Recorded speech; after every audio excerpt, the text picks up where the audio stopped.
I'd half thought that when this was announced as the employment law talk, some of you might leave and realise you'd gone to the wrong place. My name's Tom Brown. I'm a barrister at Cloisters Chambers. I'm also head of the pupillage committee there. I've been at Cloisters since I was a pupil. I started as a pupil in October 2000 and was taken on as a tenant in October 2001. Good morning, or good afternoon. My name is Jonathan Dixey. I'm a barrister at 5 Essex Court Chambers. I have also spent all of my time in my set. So I started pupillage in 2007, became a tenant in 2008. I am also a member of my pupillage committee in Chambers. So my practice is, I hope you don't feel I'm a fraud sitting on this panel. I guess my practice predominantly is a sort of public law, police. Employment comprises probably about 25-30% of my practice, but I think one of the first bullet points we'll come to is why we chose particular chambers and why the bar. And for me, employment was one of the reasons why I wanted to become a barrister and to the set that I applied to eventually. I don't know, should I sort of kick off with the first bullet point? We've got a series of bullet points which we're going to go through. And so, Jonathan, why don't you carry on the theme? So, why we chose the that and why the particular practice area, employment law. For me, I thought, naively possibly, that I had the skills that one might require to be a barrister. I still live in the fear of being found out that I in fact don't have those skills, but I think that's a sort of theme that all barristers, or certainly most barristers, sort of believe. I enjoyed the idea of independence. I enjoyed the idea of being my own boss. I quite like the fact that there is a direct link between the hours and effort that I put into a particular piece of work or a case and the remuneration at the end of that. I think that's quite a motivating thing. I enjoy the fact that there is a sort of a collegiate atmosphere, albeit we are our own bosses, although the clerks tend to think otherwise. But generally speaking, we can decide, sort of broadly speaking, what work we do. For me, employment law and public law were my sort of things that I was really interested in when I was at university. I studied law, did a master's, so I've sort of done law throughout. For me, the employment law was a mixture of the kind of political and social issues, and I think in most cases, employment tribunal, in the High Court, particularly cases, discrimination cases, there is a sort of a general political and social overlay to them, which I enjoy.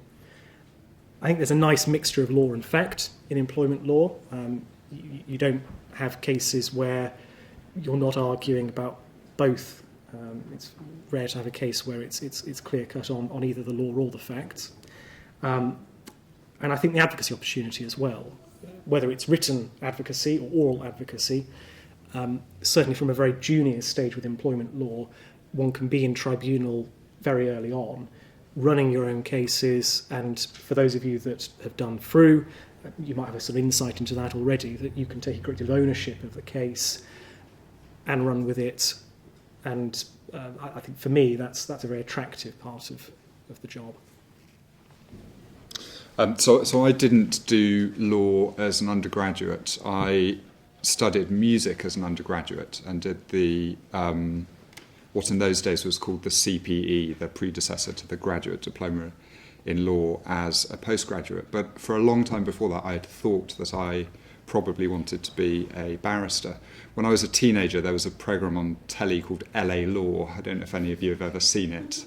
But I loved LA Law. I used to watch it religiously. And it was all American attorneys strutting around courtrooms in front of juries, trying to persuade juries about the merits of the case. And of course, because it was a TV programme, the odds were always stacked in kind of strange ways, and there was always an underdog. And of course, the heroes were always on the side of the underdog. And this is what I imagined being a trial lawyer in any jurisdiction would be like. And I loved the idea of going to court and kind of representing underdogs who looked as if they were banged to rights but were innocent and deserved to be vindicated. In practice, sometimes that happens, and it really is an amazing feeling. It's an amazing feeling when you're representing somebody, whoever that might be, and it might be somebody who's been sacked from their job, but equally it might be a manager who has been accused of being racist or of sexually harassing somebody, and for whom life at work has become very difficult because of those allegations, who is vindicated by an employment tribunal's decision that, as the case may be, they were unfairly dismissed or that they didn't do what they were alleged to have done.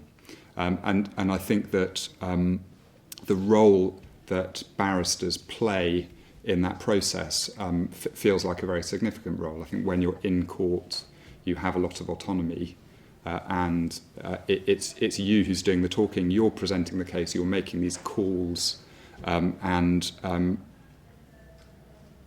at some points in that process, it feels as if you're running the show. And I think if you like that feeling, if you like having that responsibility, and feel comfortable in making the most of that responsibility, it can be a great job. The kind of the downside, I suppose, of that is that it means that you can feel very exposed. It means that that there really is nowhere to hide. You can't rock up in court on day one of a 5-day trial not having read your papers and not knowing them really, really well. And so it can mean that the hours are long. But I think that there's a very clear connection when you're working at the self-employed bar between the amount of work you do and the results that you see. And I think for me that's a really satisfying thing. I know colleagues who work in other areas, for example, solicitor colleagues, and they do all of this work and they give it to their partner, and the partner then isn't interested in half of it or wants it to be done in a completely different way. And I think there can be frustrations when you're working in those kind of team experiences that you don't have as much when you're kind of running a case, when you're really making all of the calls on a case.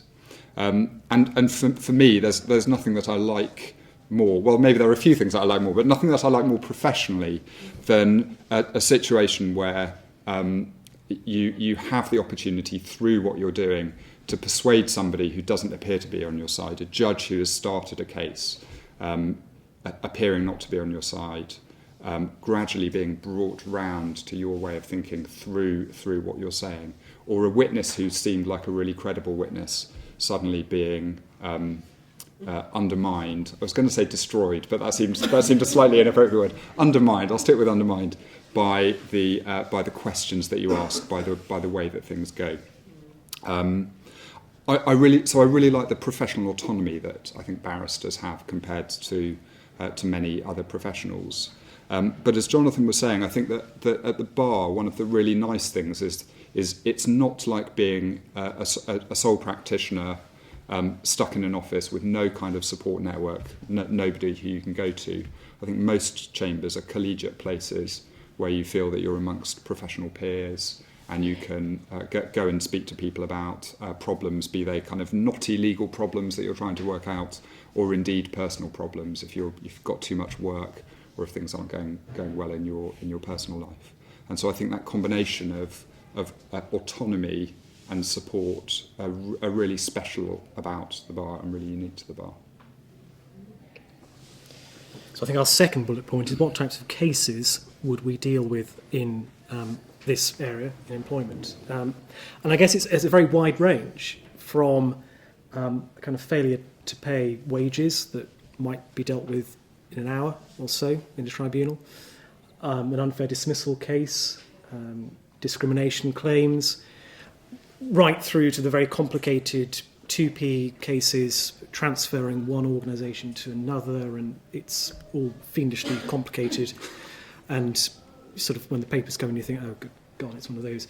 But that's, there's a whole range of cases. And I think, again, one of the nice things about the area, which is not true of every area of law, is there's a sort of a way into employment law. So at the junior level, there are cases, the failure to pay wages, more straightforward unfair dismissal cases. And I think as your career goes on, as an employment barrister, you can sort of take those more complicated cases, the longer cases, the more difficult and high-profile cases. So I think that's, I suppose, kind of types of cases. I think one thing that combines them all, though, and it's possibly trespassing on one of the other points that we might come to, is for employment law, the cases really matter to the clients. Whether it's the employee or the manager who's been accused of some ghastly discrimination allegation, employment is very often one of those things that defines who people are. So when you go to a sort of party, one of the first questions that you might be asked is, well, what do you do? And jobs are very important to people. And I think as an employment barrister, you can help in that. I mean, sometimes the arguments need to be put in a certain way because people elevate very minor things into something very significant that objectively they aren't. But generally speaking, they do matter to people. And as a lawyer, you can assist in vindicating rights or defending allegations that are without merit. Yeah, so I think I would probably categorise employment law into 5 subcategories. And I think the first of them is the kind of claims that Jonathan's just been talking about. So essentially, disputes between an employer and an employee, most of which traditionally have been heard in employment tribunals, which are very similar to courts, but slightly different rules of procedure and rules of evidence, and a little bit less formal. I think the second kind of big, and I'm really focusing on kind of category areas that seem to me to respond to particular practitioners who I know, who developed a specialism in one of these areas. There's another class of cases which are within the jurisdiction of employment tribunals, but which have become a kind of specialism all of its own, and that's equal pay law. Most equal pay cases, historically at least, have involved big classes of employees suing their employer for equal pay. And in recent years, there have been very, very big kind of juggernaut-sized cases taking place, particularly in the north of England, in relation to public authorities and the National Health Service. And it's such a big area of law of its own, and the cases are so substantial, and some of them run for literally months in court, that has become a kind of specialism all of its own, and you get people who style themselves as equal pay practitioners. I am not an equal pay practitioner. I think a third category is what I would call industrial relations law. That is disputes that usually happen not between a private employee and an employer, but between trade unions and employers. Now, some of that litigation happens in employment tribunals, and you can, for example, a trade union can complain when an employer hasn't consulted before making large-scale redundancies, but some of it happens elsewhere. And so you'll almost all have seen the reports in the press when Transport for London tries to get an injunction against a trade union to stop tube strikes, or British Airways tries to get an injunction against flight attendants who are trying to strike. So that's litigation happening usually in the High Court. So it's very different to employment law. It's usually happening at a moment's notice, and there are people who have a specialism in that area. And it can be really interesting, it can be really exciting, it can be very political and very high profile. And with all of these areas, there will be advisory work around it, but they're areas where the focus is on litigation. Area 4, I think, is, if I can call it, commercial employment law. So this tends to be where the issue is a contractual issue rather than an issue relating to statutory employment rights. And because tribunals' jurisdictions in respect of contractual employment rights are limited to £25,000 at the moment, any kind of high-value contractual disputes are dealt with by the High Court. And so the kind of cases that happen here are banker who thinks he or she should have got a £1.5 million bonus, and poor banker has only got a £1 million bonus. And so they're suing their employer because they say, I should have got another half a million pounds. Or, for example, the banker, pursuant to his or her contract of employment, isn't allowed to go and work for a rival bank if they leave the bank. But they want to go and work for a rival bank, and so there's a dispute about whether or not they can go to a rival bank. And so that category of litigation happens in the High Court. They tend to be high-value claims. They can be quite long claims, and they can be kind of really quite aggressive litigation between two parties who have lots of money, where the judge is a High Court judge. And then the last category is not related to litigation, so it's advisory work where there is no prospect of litigation. So in all of the other cases, or all of the other categories, there's a prospect of litigation. But the last category is cases where there is no prospect of litigation. But as Jonathan said, for example, an employer is going to lose a contract for a particular piece of work, and thousands of employees are going to transfer to a new employer, and there are TUPE issues. I don't know if any of you have come across TUPE. If you haven't, you've got a treat in store for you. Or for example, there are issues. An employer wants to change the contracts of its workforce, and it wants to understand what its liabilities are going to be in relation to that. Or there are tax issues, or occasionally pensions issues. Pensions lawyers are a completely separate breed from employment lawyers by and large, but occasionally there'll be overlaps of various sorts. So those are what I see as the 5 principal kind of categories. You get some people who will do maybe 2 or 3 of those areas. It's fairly rare to see somebody doing all of those areas, because there's actually so much in each of them that it can be quite difficult, I think, to keep abreast of all of that. But if you're looking at chambers to go to, be aware that many chambers won't actually be doing all of those areas with the same emphasis. You'll have some chambers which are slightly more commercial, some chambers which are a bit more employment tribunal focused, some chambers which are a bit more trade union focused, for example. So what do we find appealing about employment law? I think we've probably covered most of the reasons. I guess I really enjoy the advocacy that it brings. There's a lot of it, advocacy that is, in the cases. The range of cases that Tom was explaining about, it is a massive area of law in itself. And actually that's one of the challenges of employment law, is keeping on top of it, because there are, for those that sort of subscribe to the kind of daily emails that come out about what the changes are, they are massive in all ranges of tribunals and courts, not just in this country but in Europe, that have a direct impact on the employment relationships that we as lawyers are advising on, or in cases in which we're acting. So I think that's an appealing thing, but it's also quite a daunting thing as well, because trying to sort of remain an expert in an area can be quite tricky.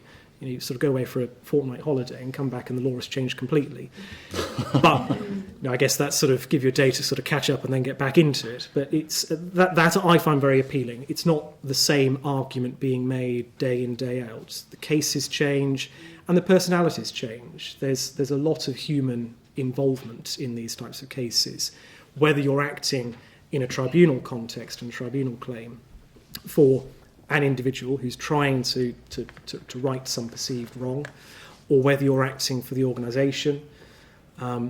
There's a lot of waiting around at tribunal, and one of the, I think, nice things about that is you get to meet lots of very interesting and exciting people, have conversations with them, not just necessarily about the case, but there is I think there can be quite a team atmosphere when it comes to employment cases, because you're spending so much time waiting. I'm not really sure why employment tribunals in particular one waits so much, but that's the mystery of the listing, I suspect. But for me, those are the kind of things that I find appealing about it, and why I sort of continue to do the employment work that I do.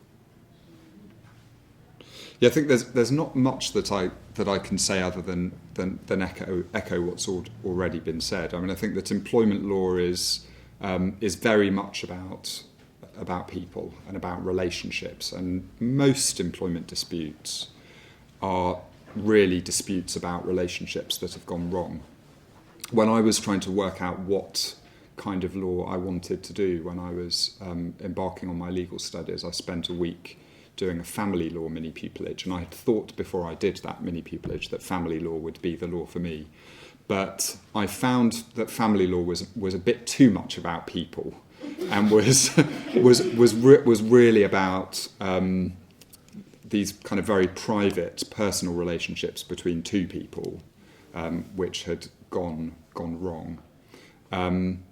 Now, what I've come to learn with time is that actually there are strong analogies between family law and employment law.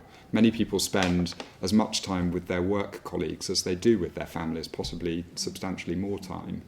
And they do develop relationships, and very close and personal relationships, and sometimes those relationships go wrong, or something happens in a relationship that causes things to go wrong.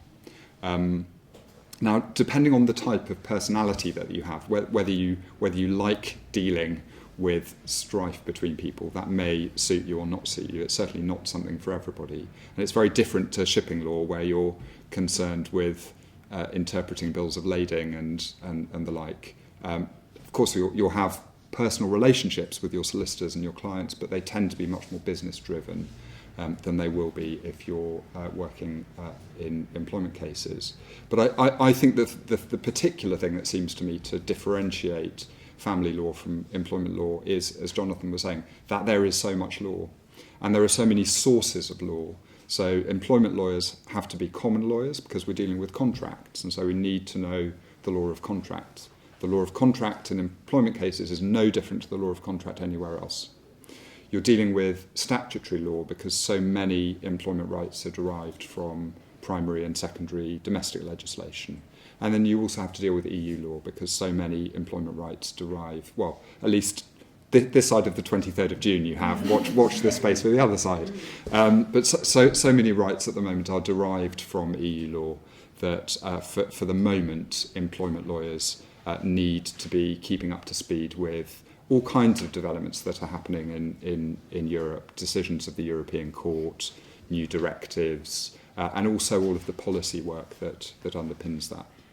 And then lots of employment cases have different kinds of overlap with other areas of law. So my roommate, for example, in Chambers recently has been dealing with a case where an employee was dismissed because her immigration status changed. And so my roommate had to learn lots about UK immigration law in order to understand how that case worked.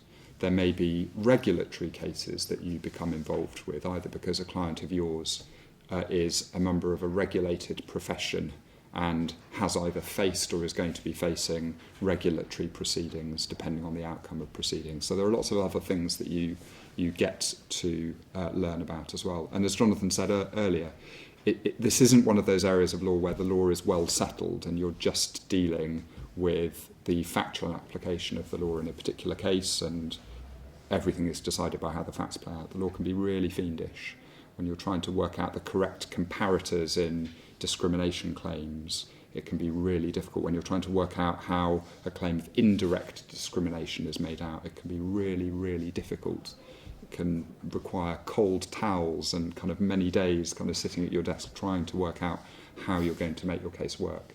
And so all of that I think can be really interesting, and it keeps changing.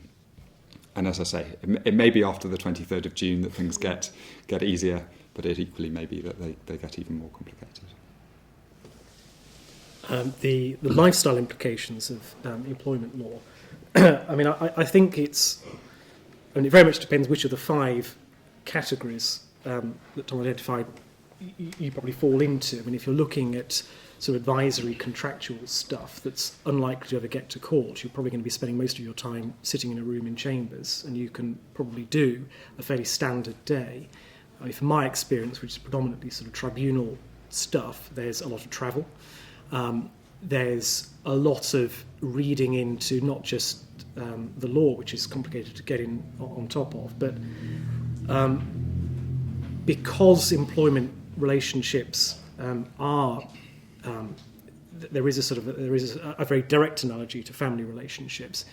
There's a lot of material that's generated, lots of emails, and I'd say one of the challenges of employment law is sort of for a trial that might start on the Monday, spending Sunday wading through volumes and volumes of emails, sometimes dating back many, many years, and occasionally so one thinks, I don't pay this much attention to my own life, and I'm trying to get motivated to become interested in this particular dispute, but I'm struggling. You sort of walk away, get a cup of coffee and come back to it. But that I think is one of the key things about employment, that there is a lot of work in it. It's not an easy area just to sort of pick up and head off to court with. As Tom said, you can't sort of just pitch up on a Monday morning and expect it all to go swimmingly. I mean, otherwise, I think it's, as I say, it sort of depends on which area that you look to go into. It is a lot of work, long hours, lots of travel, but it's also, as with various other areas of the self-employed bar, there is the ability to manage your time. So whether it's sort of flexible working, not working certain days of the week, there are, I think, employment lawyers are sort of ahead of most other areas in the law of knowing what the sort of rights and duties are. So I think flexibility and adaptability, that is something that can be catered for at the employment law bar, more so possibly than other areas. I think for most barristers, hard work is a lifestyle implication. I don't think that employment law is different to any other area of the bar in that respect. There's a famous QC who said, "You can never be too well prepared," and I know what he means. It's like constantly revising for an exam. Only the difference between your average exam, where everything's on paper, and even if you do just write your name and sit there staring at the exam sheet, it's not going to be kind of humiliating, at least not kind of publicly humiliating, is that if you go into court and you feel unprepared, I imagine that it would not feel great. I say I imagine it because it means you just prepare, and it can be very difficult to leave a case alone. If it's a case you think you really should win, if you think your client absolutely deserves to win, it can be difficult to leave it alone because you think, I don't want to be the person who loses this case. And if you think it's a case you're going to lose, it can be difficult to leave alone because you think, I must have missed something. There must be something in all of this that will be the key to unlocking a victory for my client. So it can be very difficult at 6 o'clock on a Friday to kind of leave your papers on your desk for a case that's going to start on a Monday morning. But I think that's true for really any part of the bar at which you practice. It seems to me that the principal difference between employment law and other areas of the bar is that from the time that you start, in fact, from the time that you're a pupil at the employment bar, you can end up with really long cases that you have to run yourself.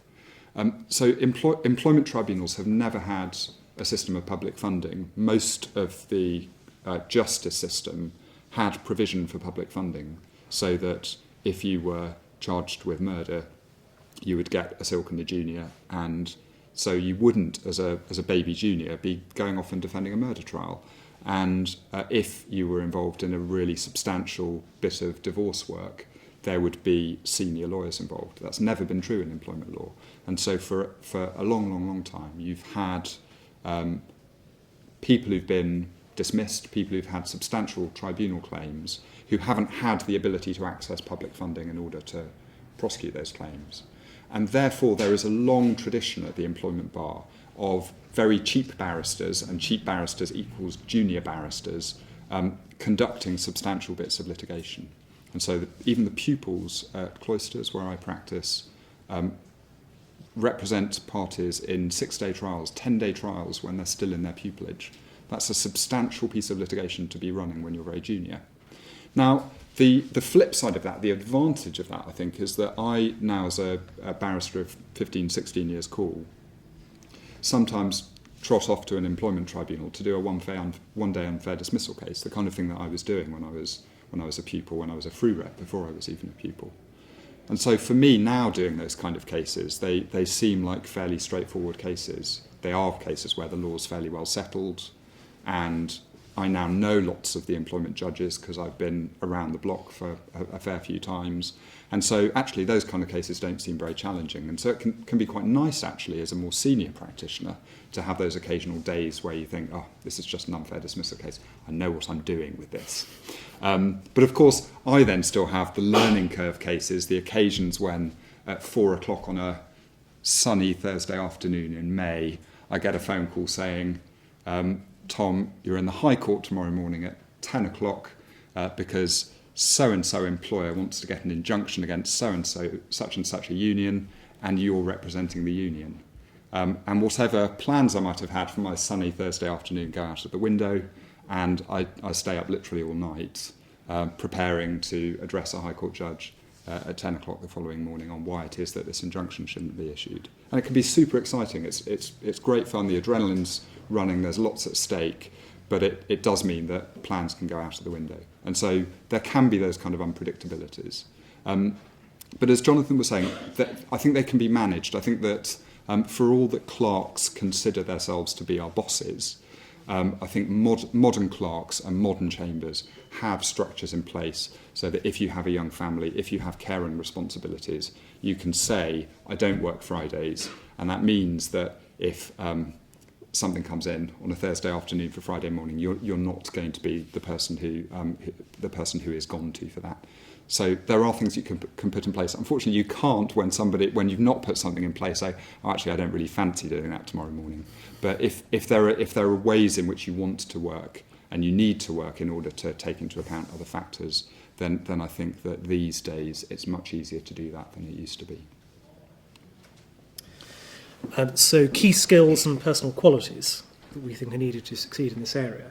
I think an ability to keep up to date with what's developing in the law from the various different sources that Tom was explaining about. I think adaptability. I think employment law and particularly employment tribunal disputes can be less structured than other areas, and particularly the kind of opponents that one can be against. As Tom mentioned, there is a sort of a... I think the intention back when the tribunal system was set up that it was going to be a relatively straightforward jurisdiction where lawyers wouldn't be required. That probably hasn't been the result of it. But nevertheless, because of the fees that are in place and because of the costs rules, very often there'll be parties, and it tends to be the claimant, who won't be represented. So very often one may be against a litigant in person. Alternatively, there may be cases where you're sort of facing a battery of lawyers for an organisation in front of judges who and tribunals who will be of sort of varying backgrounds. So I think adaptability in understanding your opponent, understanding your tribunal is very important. I think advocacy ability is key, and that's a sort of range of advocacy, from written advocacy through to oral advocacy. And I think finally, an empathy or ability to understand your client. As I say, the kind of the chain of emails that one has to wade through. Actually, to your client, it is important, and you need to understand why it's important to them. It may ultimately not prove to be important as a matter of law. It may not be determinative of the case, but you need to go on that journey with them to understand why it is that they are so exercised about it. So I think an ability to understand and to empathise with the person whom you're representing is, I think, one of the most important parts of employment law. Similar possibly to family law, but I think for employment that's one of the nice and unique features about it compared to some of the other stuff that I do, for example, where it's a bit less of a personal type of practice. Yeah, I think I'd just really kind of highlight two things which I think are important, and I think one of them is largely unique to employment tribunals within civil work, and one of them is probably a more general one. The more general one is fact management. I think being able, we've both talked about the mounds of emails that we read from other people. Just being able to manage all of this factual material can be challenging, and is something that I think employment lawyers need to be able to do. I think the thing that's really unique to tribunal work and tribunals is that for more complicated cases, you're addressing a panel of 3 people, only one of whom is a lawyer. So the majority of the decision makers in your case are not lawyers, and you're dealing with an area where the law is complicated and where there isn't, as there is in criminal cases, a judge trying to explain simply the law to the jury. for them to decide. So you can have these really, really complicated factual and legal situations which are being decided by a panel of 3 people, 2 of whom aren't lawyers. And the 2 non-lawyers can outvote the man or the woman in the middle. So you've got to bring them in to the picture and take them along with you if you want to persuade the tribunal.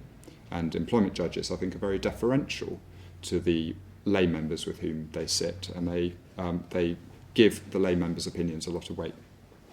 So finding ways in which you can present a case which will be compelling to non-lawyers, but also legally correct, I think is the thing which differentiates most uniquely employment work from other kinds of work.